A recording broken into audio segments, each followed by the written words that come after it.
Now I give you Assistant Attorney General Kristen Clark.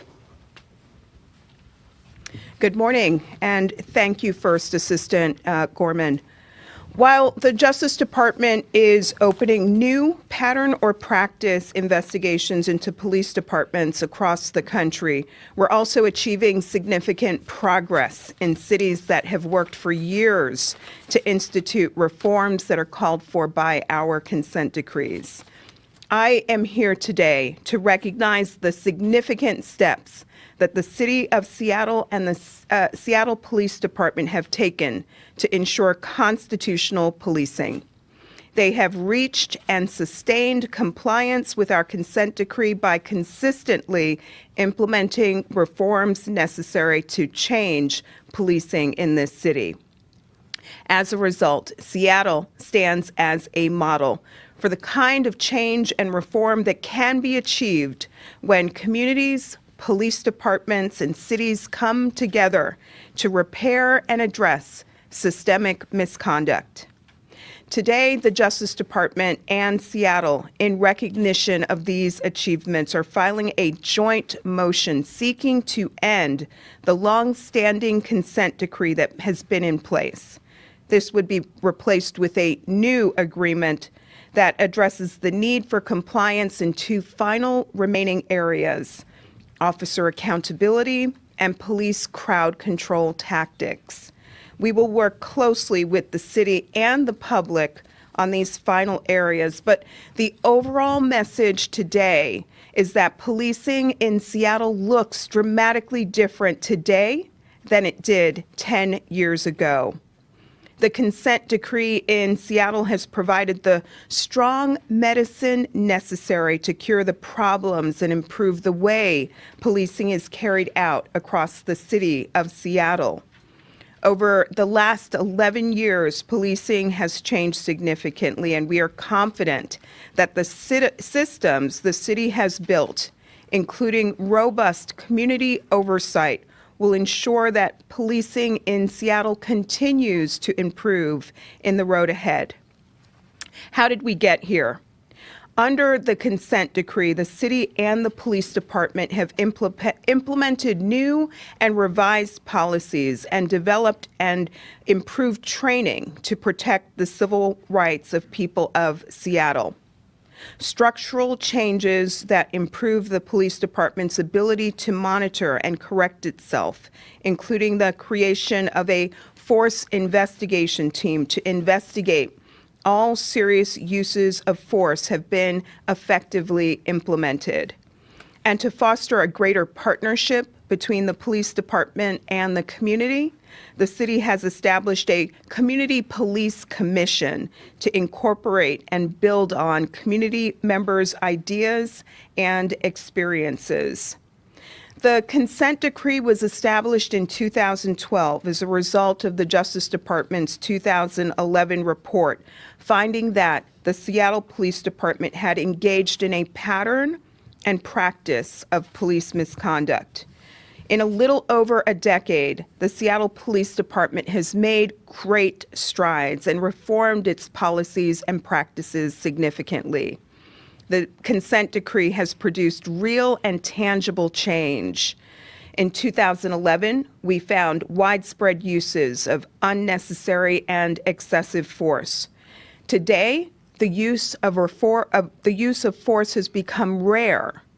SPD officers now use force in fewer than 1/4% of all events to which they respond. SPD has reduced the use of serious force by 60%. In 2011, we found that officers escalated situations unnecessarily, particularly during encounters with people with mental illness. Since then, the police department has developed an advanced crisis intervention program to respond to people who are experiencing a mental health crisis. Use of force in crisis incidents now occurs in less than 2% of such incidents, and the majority of force used, 65%, is low-level force. In 2011, we raised serious concerns about the police department's practices concerning pedestrian stops and detentions. Today, the police department's stops and detentions consistently comply with legal and policy requirements.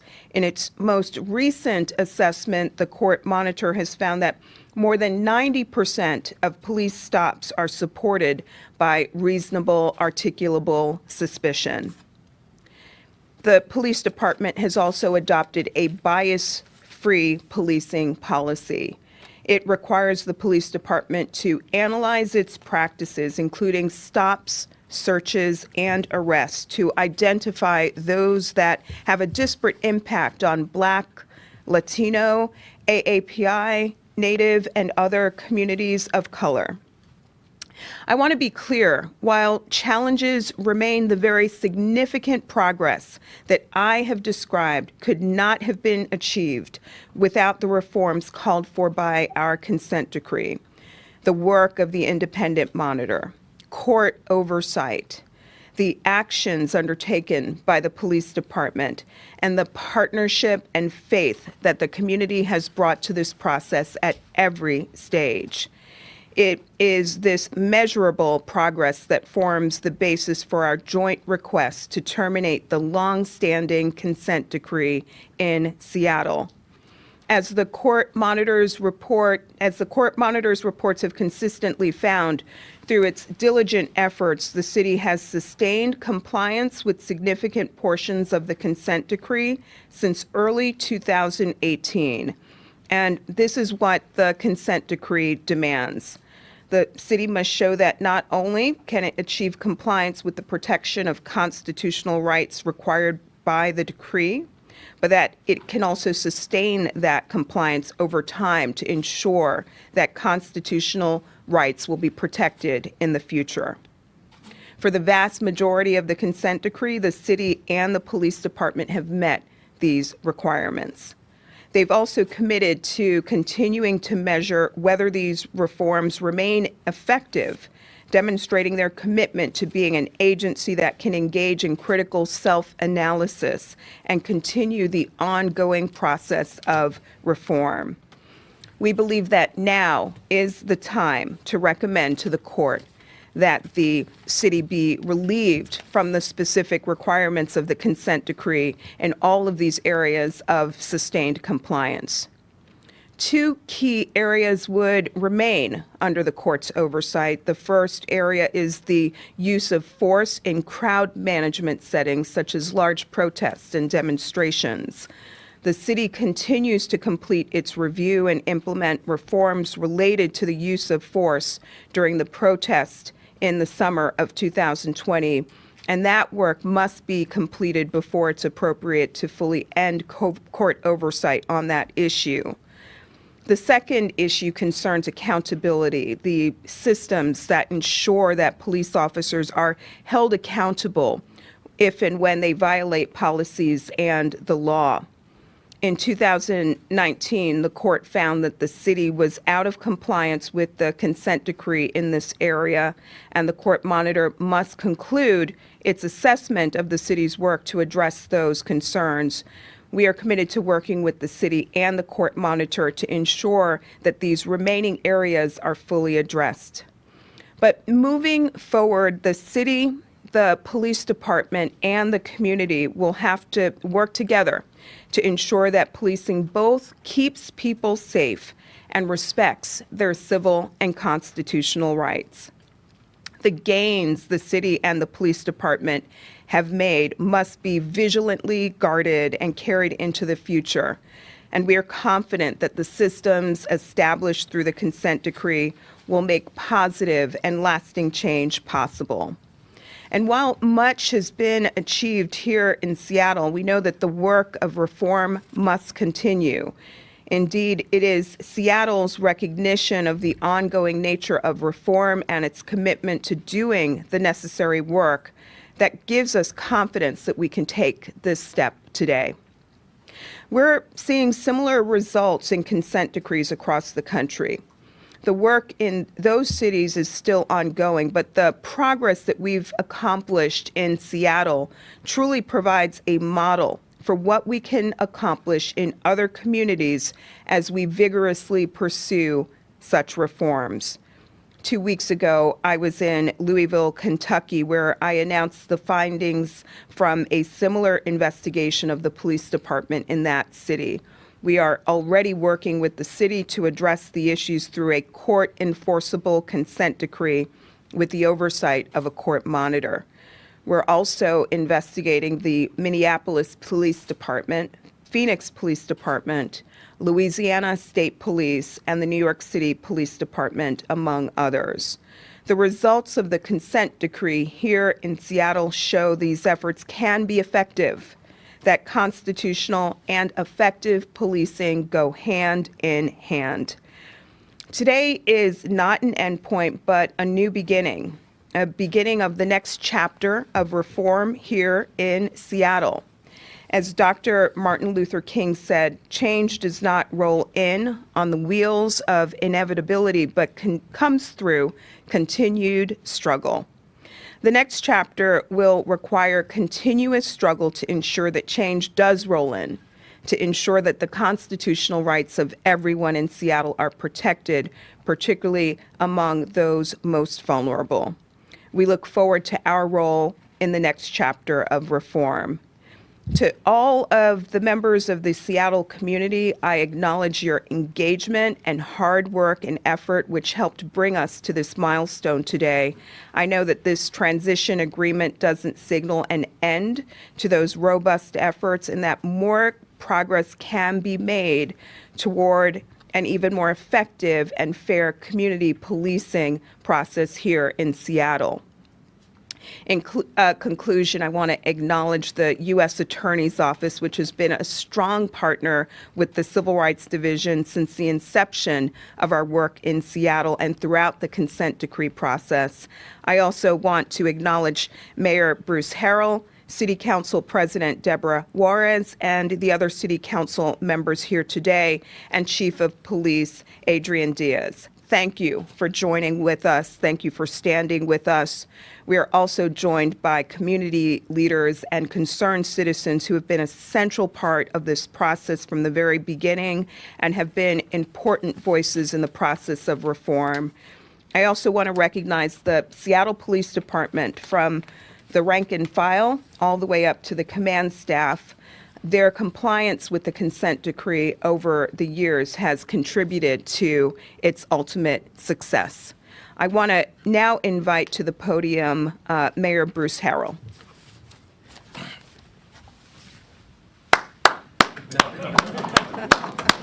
Got to stimulate that clap sometimes. Thank you, Ms. Clark. And I want to once again thank, excuse me, members of the Community Police Commission and our president of the NAACP, and everyone here and everyone's listening for this work we're doing today. It's indeed my honor. By the way, a Harvard graduate as well. Stop bragging about it. We grew up together. But if you look at the backgrounds of the people doing this kind of work, they've literally spent a lifetime protecting civil rights. And it's very important that we recognize that people in this world of accountability, they just didn't wake up and decide it matters. They spent a lifetime protecting people, and I think that's why March 28th, 2023 is such an important day. As mayor, I have repeatedly said in other forums that our highest charter responsibility is delivering constitutional policing and effective public safety to every person in every neighborhood. Every person in every neighborhood. The filing today represents another step toward that goal. And as mayor, I couldn't be more proud of our police department and our community, our leadership, my administration, on making sure this work is being done. Quite frankly, you've heard me say in the city before, there's no substitution for hard work. And that's what it took to get us to where we are today. When we advocated for a consent decree over a decade ago, it was with knowledge that we could do better, we could be better. We needed to do better on what we saw. And there are many people that did not believe that at the time. The joint announcement with the DOJ recognized the sustained compliance with the consent decree's requirements on the use of force, crisis intervention, stops and detentions, and supervision. For example, as said by Ms. Clark, the use of force by our officers is very rare, occurring less than 1% of all police encounters with the public. And according to the Federal Monitor, 99% of all uses of force are consistent with SPD policy, a standard that exceeds constitutional requirements. As outlined in the agreement, and if approved by Judge Robart, let me say that we're in the federal. If approved by Judge Robart, we must continue to demonstrate that our police accountability system is sustainable, effective, meaningful, fair, responsive to the people of Seattle. We must also further revise SBD's crowd management policies as stated by Ms. Clark, last approved by the court in 2021. The Federal Monitor will continue to assess the city's ongoing work in these remaining areas. The Federal Monitor will work closely with the Office of Inspector General for Public Safety to prepare for the OIG to accept, assuming the Monitor's assessment role. To ensure that this is successful, I am authorizing an additional 3 staff positions, staff specialists to OIG. The progress that our department, SPD, has made and today's announcement would not be possible without the kind of One Seattle collaborative approach that's been fostered over a decade. We've been working hard when we were on the council as mayor, city leaders, the OPA, OIG, and the CPC. And I want to recognize Gino Betts for being here. Thank you very much, sir, in your role in accountability. Your life experience, your intellect, and your commitment to this work has proven itself since you've arrived here in Seattle. Thank you. Now, we know that there remains work to be done to reduce racial disparities in policing. There's not mince words there. And we're committed to being what I described as SPD as a learning, growing organization with a police department culture where accountability, continuous improvement, and innovation are always at the center. Quite candidly, in simple terms, every human being must recognize their own biases in whatever they do, whether you're a police officer, a mayor, whatever you do. That is a learning organization. To help our efforts to reduce disparities in policing, we will ask the Department of Justice and other subject matter experts, including those closest to the problem, for technical assistance. We're not afraid to ask for assistance. That is how we will get better as a city, as a department. So here in Seattle, when the community comes together and works with our police officers, we're showing what reform looks like. When we put these words into action, that with a clear and demonstrated commitment, it is possible day to day to build a better police department. That's what the heart and the essence of One Seattle is all about. I'll close by saying that I teased this young man here that we actually went to grade school together, 2nd, 3rd, 4th grade together, high school together. He was my quarterback, this guy. We used to talk about these issues when we were young, people of color in the city of Seattle. How do we get a better police department? How do we build trust? Another president of the NAACP. This is historic. This is big stuff we're filing today. And I'm proud to be with my colleagues in doing this. And I think from here, I think I introduce our city attorney who will inspire you even more in this great work we're doing. City Attorney Ann Davidson.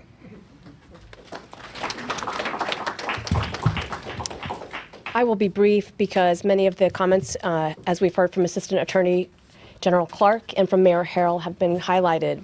Today's filing is a joint motion. It is to recognize the work that has been done by SPD through the consent decree process, and it is also an opportunity to recognize that there are still work to be done. As highlighted by Assistant Attorney General Clark, there are 2 more matters that still will be in review with the court monitor and the judge. We will be looking at the legal framework to address the areas that is laid out in the compliance agreement. If the court approves of the agreement, then it will close out the requirements in the consent decree that SPD has completed and put in its place new requirements focused on those two areas that have been identified by the monitor and the court. The proposed compliance agreement achieves the right balance because it recognizes the great strides that SPD has made while also ensuring that SPD continues to improve in these two areas. Ultimately, it is the court that will decide how to move forward in serving its important oversight role.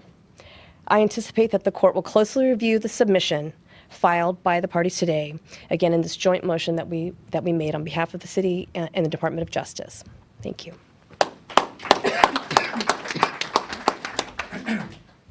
Good morning, everyone, and just want to say thank you for the accountability partners being here. I know that as we transition, if the court does approve us releasing ourselves out of the consent decree, our work will continue. And to Director Judge, Director Betts, and CPC, your commitment to our efforts is essential. And for the sustainability of this department, really making sure that we provide equitable and constitutional policing. I really want to thank the men and women of the Seattle Police Department. If you think about 11 years, and I was an officer at the time, that many of our officers now today know nothing different other than the consent decree. And their exceptional work of really being able to be part of a learning organization, to really adjust and change and evolve through policies, through practices, through training, to making sure that we are on the cutting edge of what we need to do as a police department. It is their hard work that helps us get us to this point. It is that community's commitment to making sure that we provide equitable and compassionate policing. And we still have a long road ahead.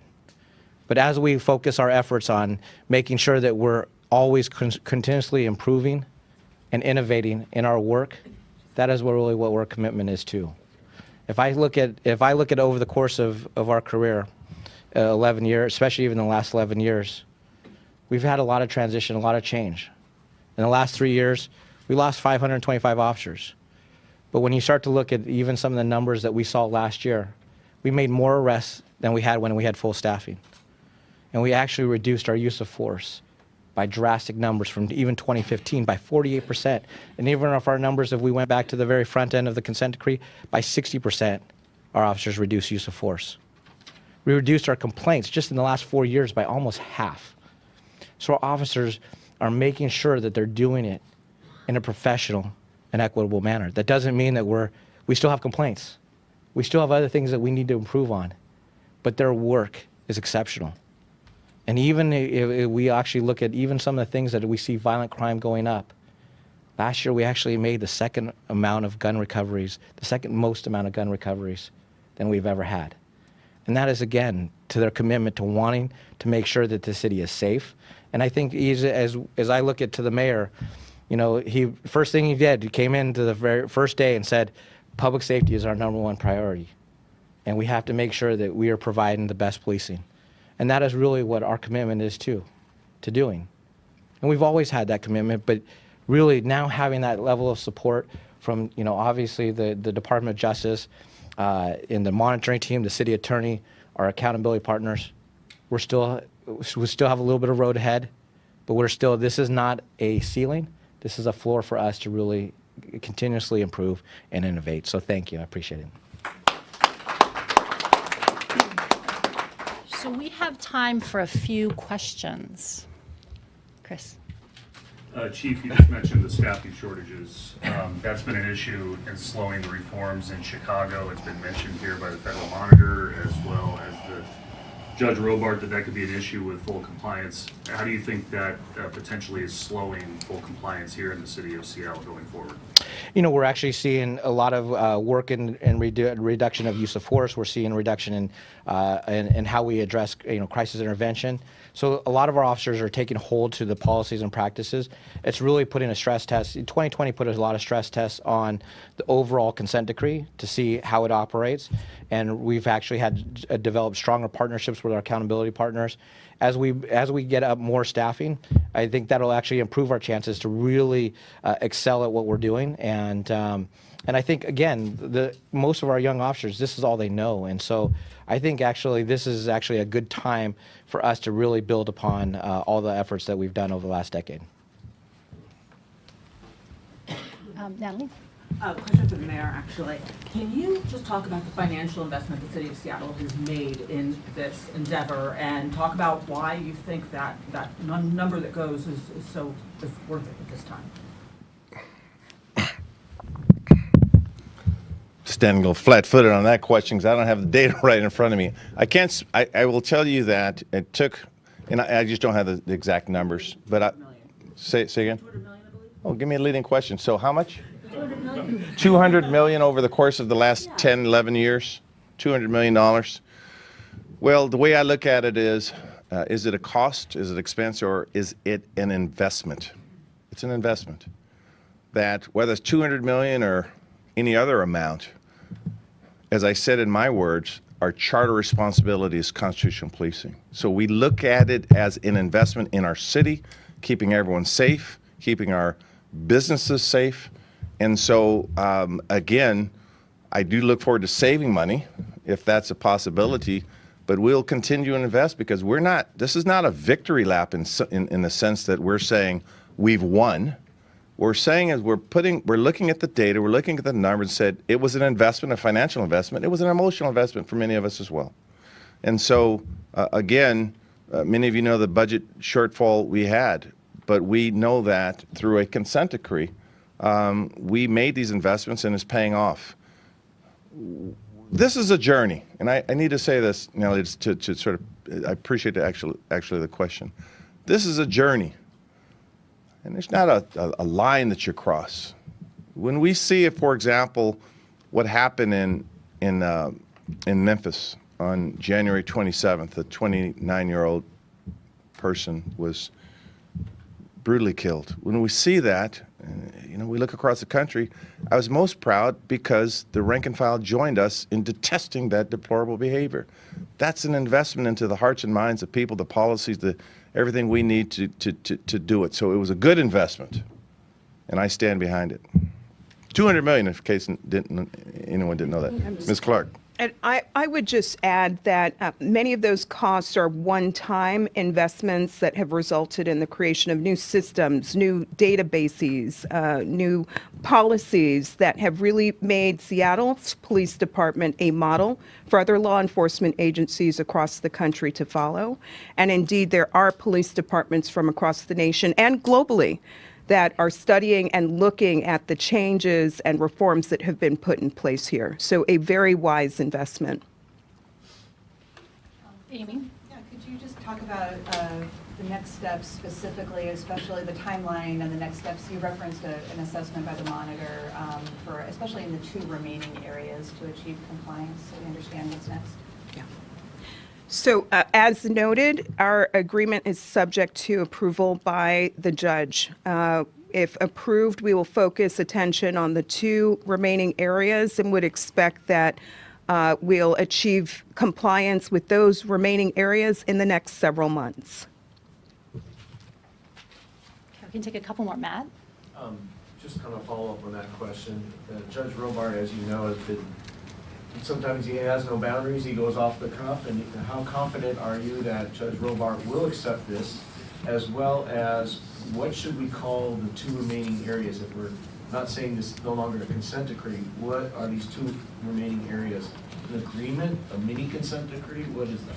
Yes. Very important questions. We are filing a joint motion to the court where we believe we have laid out a very compelling and well-substantiated case that makes clear that the city has achieved substantial compliance with the consent decree that's been in place for over a decade. If approved, this will bring an end to the consent decree that's been in place, and it will instead be replaced with a narrow transition agreement that focuses on 2 outstanding areas concerning accountability and crowd control management tactics. But our effort today is to bring to an end the longstanding consent decree that's been in place in Seattle, given the significant progress that's been achieved through the work of the community, the police department, and the city for over 11 years. Mike, and then Graham, and then we'll stop. I have a question about the monitor. Has The city or the DOJ been in touch with the monitor about this motion and how he may accept this joint motion? I mean, you've been working closely with Dr. Optelli for a while. I believe he knows about this. We rely on the work of the monitor and the submission that is presented to the court. And we will now look to the judge to review, respond, and hopefully approve the requests that we have made. Okay, Graham, and then we'll close up. Thanks. Chief, a question for you. What would it mean to your department if indeed the consent decree is lifted? What would you be able to do to I think actually it allows us to make adjustments to policy in a quicker manner. It allows us to work with community in a manner, because right now you will have, say, if we're going to look at a use of force policy, it can take sometimes up to a year going through many different stages of review and policy and working with that adjustment. And I think now this would allow us to be a little bit more responsive, a little bit more nimble in the ability to be able to adjust things. And so that's what we hope for. We continue to work on a lot of that. There'll still be a connection of making sure that we're constantly working with our accountability partners. OIG as being a good partner in the sense of even with our crowd management stuff, we've done the Sentinel review. We've actually added many of those recommendations from the Sentinel review, such as our POET, our public outreach engagement teams. And so it allows us to be able to adjust and try things out in a much quicker manner.